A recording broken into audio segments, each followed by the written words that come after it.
ইরানের সামরিক অভিযানে ৩ ইউএস সেনা নিহত, মধ্যপ্রাচ্যে বাড়ছে মৃত্যুর মিছিল। খামেনির শূন্যতা পূরণে ইরানের ৩ সদস্যর ইন্টারিম লিডারশিপ কাউন্সিল। খামেনি হত্যায় ইরানের পাল্টা আঘাত, ইসরায়েলে বেশ কয়েকজন হতাহত। খামেনি হত্যায় বিক্ষোভে উত্তাল বিশ্বের বিভিন্ন দেশ।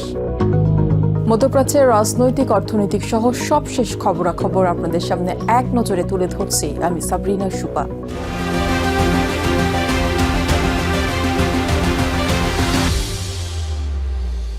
আমেরিকা ও ইসরায়েলি বাহিনীর সামরিক অভিযানে মধ্যপ্রাচ্য জুড়ে ইরানের ছড়িয়ে পড়া পাল্টা হামলায় নিহতের সংখ্যা উদ্বেগজনকভাবে বাড়ছে। রবিবার পর্যন্ত পাওয়া সর্বশেষ খবর অনুযায়ী এই যুদ্ধে এখন পর্যন্ত মোট 225 জন প্রাণ হারিয়েছেন। আল জাজিরার এক প্রতিবেদনে বলা হয়েছে, সবচেয়ে বেশি ক্ষয়ক্ষতি হয়েছে ইরানে। দেশটিতে এখন পর্যন্ত 201 জন নিহত এবং 747 জন আহত হয়েছেন। অন্যদিকে ইসরায়েলে প্রাণ হারিয়েছেন 9 জন এবং আহত হয়েছেন 121 জন। মধ্যপ্রাচ্যে ছড়িয়ে পড়া এই যুদ্ধে ইউনাইটেড আরব আমিরাতে 3 জন, ইরাকে 2 জন এবং কুয়েতে 1 জন নিহতের খবর নিশ্চিত করা হয়েছে। এছাড়া কাতার, ওমান ও বাহরাইনেও বেশ কিছু মানুষ আহত হওয়ার তথ্য পাওয়া গেছে। অন্যদিকে ইউএস সেন্ট্রাল কমান্ড জানিয়েছে, এই অভিযানে 3 ইউএস সেনা নিহত এবং 5 জন আহত হয়েছেন। সব মিলিয়ে 10টি দেশ এই সংঘাতের কবলে পড়েছে, যেখানে হতাহতের সংখ্যা প্রতি মুহূর্তেই বাড়ছে। ইরানের সর্বোচ্চ নেতা আয়াতুল্লাহ আলী খামেনি হত্যাকাণ্ডের পর উদ্ভূত সাংবিধানিক শূন্যতা পূরণে দেশটিতে 3 সদস্যর একটি শক্তিশালী ইন্টারিম লিডারশিপ কাউন্সিল বা অন্তর্বর্তীকালীন নেতৃত্ব পরিষদ গঠন করা হয়েছে।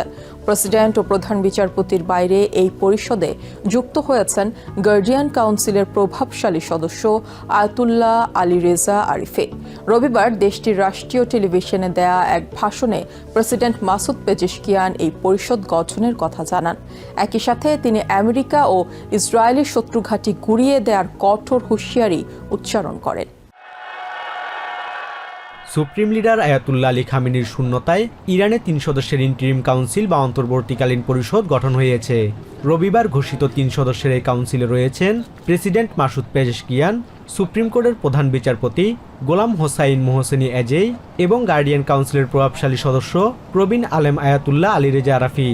দেশটির নতুন সর্বোচ্চ নেতা নির্বাচিত না হওয়া পর্যন্ত 3 সদস্যের এই পরিষদ ইরানের প্রশাসনিক ও সামরিক কমান্ডের দায়িত্ব পালন করবেন। ইরানের সশস্ত্র বাহিনী শত্রুর ঘাঁটিগুলো ধ্বংস করতে অত্যন্ত শক্তিশালী পদক্ষেপ নিচ্ছে এবং এই ধারা অব্যাহত থাকবে। বরাবরের মতোই আমরা শত্রুদের হতাশ করে ছাড়ব। আমেরিকা ও ইসরায়েলের জেনে রাখা উচিত যে এই হত্যাকাণ্ড তাদের জন্য লজ্জা ছাড়া আর কিছুই বয়ে আনবে না। আজ আমাদের প্রিয় জাতি এই মহান শহীদের মৃত্যুতে শোকাহত, তবে আমাদের এখন হাতে হাত মিলিয়ে শত্রুর অশুভ পরিকল্পনা রুখে দিতে হবে।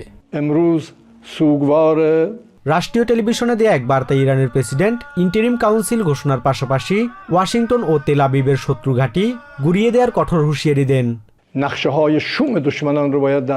সংবিধানের 111 নম্বর অনুচ্ছেদের ভিত্তিতে আজ থেকে অন্তর্বর্তীকালীন নেতৃত্ব কাউন্সিল আনুষ্ঠানিকভাবে তাদের কার্যক্রম শুরু করলো। মহান আল্লাহর ইচ্ছায় আমরা ইমামের দেখানো পথ, আমাদের প্রিয় নেতার পথ এবং বিশ্বের সমস্ত সত্য সন্ধানীদের পথ অনুসরণ করে সামনের দিকে এগিয়ে যাব। খামেনির শূন্যতা পূরণে তার পূর্ব নির্দেশনা অনুযায়ী এক্সপেডিয়েন্সি কাউন্সিল এই পরিষদের নাম চূড়ান্ত করেছে। এই কাউন্সিলের প্রধান কাজ হবে 88 সদস্যের বিশেষজ্ঞ পরিষদ বা অ্যাসেম্বলি অফ এক্সপার্ট কর্তৃক নতুন সর্বোচ্চ নেতা নির্বাচিত না হওয়া পর্যন্ত রাষ্ট্রের সর্বোচ্চ স্থিতিশীলতা বজায় রাখা। একই সাথে পররাষ্ট্র এবং রাষ্ট্রীয় নিরাপত্তার চূড়ান্ত নির্দেশনাও এই পরিষদ থেকেই আসবে। Basudebnath, TVN 24 news desk. ইরানের সর্বোচ্চ নেতা আয়াতুল্লাহ আলী খামেনি হত্যাকাণ্ডের পর মধ্যপ্রাচ্যের যুদ্ধ পরিস্থিতি এক ভয়াবহ ও অনিশ্চিত মোড় নিয়েছে। ইরানে অভিযান পরিচালনার সময় 3 জন আমেরিকার সেনা নিহত এবং 5 জন আহত হয়েছেন বলে জানিয়েছেন ইউএস সেন্ট্রাল কমান্ড। তেহরানের সুপ্রিম লিডারের দপ্তরে সরাসরি মিসাইল হামলার প্রতিবাদে ইসরায়েল সহ উপসাগরীয় 7টি দেশে নজিরবিহীন পাল্টা আঘাত হেনেছে ইরান। ইসরায়েলের বেদ শেমেশে ইরানি ICBM ক্ষেপণাস্ত্র হামলায় প্রাণ হারিয়েছেন অন্তত 9 জন। অন্যদিকে ইসরায়েলি হামলায় ইরানে প্রাণহানি ছাড়িয়েছে 200। দুই পক্ষের এই পাল্টাপাল্টি হামলায় ইরান ও ইসরায়েল সহ পুরো অঞ্চল এক ধ্বংসাত্মক যুদ্ধের দ্বারপ্রান্তে পৌঁছেছে। ইরানের সর্বোচ্চ নেতা আয়াতুল্লাহ আলী খামেনিকে হত্যার পর মধ্যপ্রাচ্যের যুদ্ধ পরিস্থিতি ভয়াবহ রূপ নিয়েছে। রবিবার সকালে ইসরায়েলি সামরিক বাহিনীর মুক্তি দেয়া ভিডিওতে দেখা যায় ইরানের রাজধানী তেহরানের ওপর মুহুর্মুহু বিমান হামলা চলছে। বাসিজ আধা সামরিক বাহিনীর সদর দপ্তর সহ বেশ কিছু কৌশলগত ভবন লক্ষ্য করে চালানো এই অভিযানে পুরো শহর ধোঁয়ায় আচ্ছন্ন হয়ে পড়ে। ইসরায়েল এই অভিযানকে সন্ত্রাসী শাসনের সদর দপ্তর ধ্বংস হিসেবে অভিহিত করেছে। ইরানের রাষ্ট্রীয় গণমাধ্যম নিশ্চিত করেছে শনিবারের ভয়াবহ যৌথ হামলায় নিহত হয়েছেন সর্বোচ্চ নেতা আয়াতুল্লাহ আলী খামেনি। তেহরানের একটি বাংকারে চালানো এই হামলায় তার পরিবারের একাধিক সদস্য সহ অন্তত 40 জন শীর্ষ সামরিক ও রাজনৈতিক কর্মকর্তা প্রাণ হারিয়েছেন। এই নজিরবিহীন আঘাতকে অবৈধ ও উস্কানিমূলক আখ্যা দিয়ে তাৎক্ষণিক তীব্র প্রতিশোধের ঘোষণা দেয় তেহরান। প্রতিশোধের অংশ হিসেবে কয়েকশো ব্যালিস্টিক মিসাইল ও ড্রোন দিয়ে ইসরায়েলকে লক্ষ্য করে স্যাচুরেশন অ্যাটাক চালায় ইরান। এর মধ্যে বেইত শেমেশ এলাকায় একটি আবাসিক ভবনে সরাসরি ক্ষেপণাস্ত্র আঘাত হানলে 8 জন ইসরায়েলি নিহত হন। উত্তর ইসরায়েলের বিভিন্ন স্থানেও বিশাল সব ক্ষেপণাস্ত্রের ধ্বংসাবশেষ পড়ে থাকতে দেখা গেছে, যা সাধারণ মানুষের যানবাহনের ব্যাপক ক্ষয়ক্ষতি করেছে। তবে ইরানের এই ক্রোধ কেবল ইসরায়েলে সীমাবদ্ধ থাকেনি। ঘাঁটি থাকা উপসাগরীয় 7টি দেশেও আঘাত হেনেছে ইসরায়েলি ড্রোন ও মিসাইল। দুবাই ও আবুধাবি বিমানবন্দরে হামলায় 3 জনের মৃত্যু হয়েছে। দুবাইয়ের আইকনিক বুর্জ আল আরব এবং পাম জুমেইরাহ এলাকাতেও ক্ষয়ক্ষতির খবর পাওয়া গেছে। কুয়েত ও কাতারে অবস্থিত US ঘাঁটিও ইরানের হামলা থেকে বাদ যায়নি। এছাড়া বাহরাইন ও সৌদি আরবেও রবিবার বড় ধরনের বিস্ফোরণের খবর পাওয়া গেছে। Nahid Sihan, TVN 24 news desk. ইরানের সর্বোচ্চ ধর্মীয় নেতা আয়াতুল্লাহ আলী খামেনি হত্যাকাণ্ডের প্রতিবাদে বিশ্বজুড়ে ছড়িয়ে পড়েছে চরম উত্তেজনা। দক্ষিণ এশিয়ার বিভিন্ন দেশ থেকে শুরু করে ইউরোপ ও আমেরিকাতেও বিক্ষোভের আগুন ছড়িয়ে পড়েছে। এই পরিস্থিতিতে পাকিস্তানের করাচিতে আমেরিকার কনসুলেটে বিক্ষোভকারীদের সঙ্গে নিরাপত্তা রক্ষীদের সংঘর্ষে 9 জন গুলিবিদ্ধ হয়ে প্রাণ হারিয়েছে। ইরানের সুপ্রিম লিডার আয়াতুল্লাহ আলী খামেনিকে হত্যাকাণ্ডের পর মধ্যপ্রাচ্যের সংঘাত এখন নতুন এক বিপজ্জনক মোড় নিয়েছে। বিক্ষোভ প্রতিবাদে উত্তাল হয়ে উঠেছে গোটা বিশ্ব। মধ্যপ্রাচ্য থেকে শুরু করে এশিয়া, ইউরোপ সহ বিভিন্ন স্থানে ছড়িয়ে পড়েছে যুদ্ধ ও আগ্রাসন বিরোধী প্রতিবাদ। রবিবার ইয়েমেনের হুথি বিদ্রোহীরা লোহিত সাগরে US ও ইসরায়েলি জাহাজে বড় ধরনের হামলার হুমকি দিয়েছে। দেশটির রাজধানীতে হাজার হাজার মানুষ খামেনি হত্যার প্রতিবাদে রাজপথে নেমেছেন। সানায় শোকের আবহ ছাপিয়ে শোনা যাচ্ছিল তীব্র প্রতিশোধের ডাক। আমেরিকা এবং আন্তর্জাতিক জায়নবাদ যে হত্যাকাণ্ড ঘটিয়েছে তা মূলত খামেনির হাতে তাদের যে ধৃষ্টতা, অপমান এবং লাঞ্ছনা সইতে হয়েছে তারই প্রমাণ। আল্লাহর কসম, খামেনির রক্ত একদিন প্লাবন হয়ে আছড়ে পড়বে তাদের ওপর। একই চিত্র ইরাকের বাগদাদেও।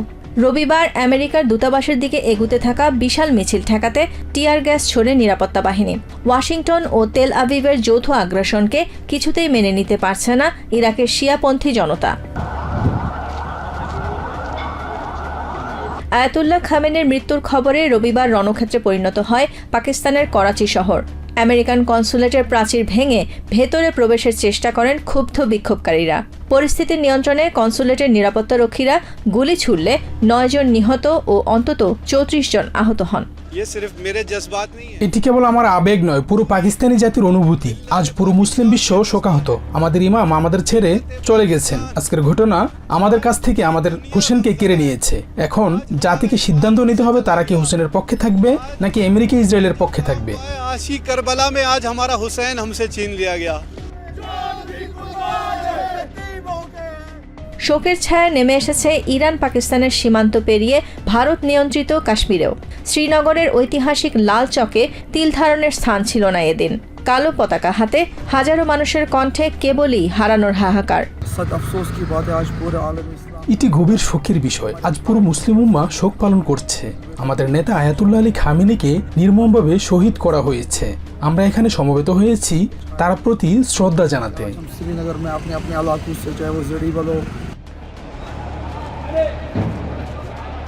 ইরানে ইউএস ইসরায়েলি হামলার প্রতিবাদে গ্রিসের রাজধানী এথেন্সও উত্তাল হয়ে উঠেছে। হাজারো বিক্ষোভকারী আমেরিকা ও ইসরায়েলি দূতাবাসের সামনে অবস্থান নিয়ে এই আগ্রাসনের তীব্র নিন্দা জানান। কমিউনিস্ট পার্টির নেতৃত্বে সাধারণ মানুষ গ্রিসের মাটি থেকে ইউএস ঘাঁটি অপসারণ এবং যুদ্ধ বন্ধের দাবি তুলেছেন। ইরানের বিরুদ্ধে আমেরিকা ও ইসরায়েলিদের এই নতুন গ্যাংস্টার স্টাইল সাম্রাজ্যবাদী হস্তক্ষেপ কেবল মধ্যপ্রাচ্যেই নয়, বরং পুরো অঞ্চল সহ বিশ্বজুড়ে যুদ্ধের আগুনকে আরও উস্কে দিচ্ছে। প্রতিবাদের ঝড় এশিয়া, ইউরোপ ও মধ্যপ্রাচ্যের আলোচিত দেশগুলোতেই থমকে নেই। নিউ ইয়র্কের টাইমস স্কোয়ার থেকে শুরু করে ইটালি ও সাউথ কোরিয়ার সিউলে রাজপথে নেমেছেন যুদ্ধবিরতি মানুষ। কারো হাতে শান্তির সাদা পতাকা, কারো কণ্ঠে এই আগ্রাসনের বিরুদ্ধে স্লোগান। খামেনি হত্যাকাণ্ডকে কেন্দ্র করে বিশ্ব যেন কার্যত বিভক্ত হয়ে পড়ছে। Nahid Sihan, TVN 24 news desk. এক নজরে প্রতিদিন মধ্যপ্রাচ্যের খবর জানতে চোখ রাখুন TVN 24 নিউজ নেটওয়ার্কের ইউটিউব ও ফেসবুক পেজে।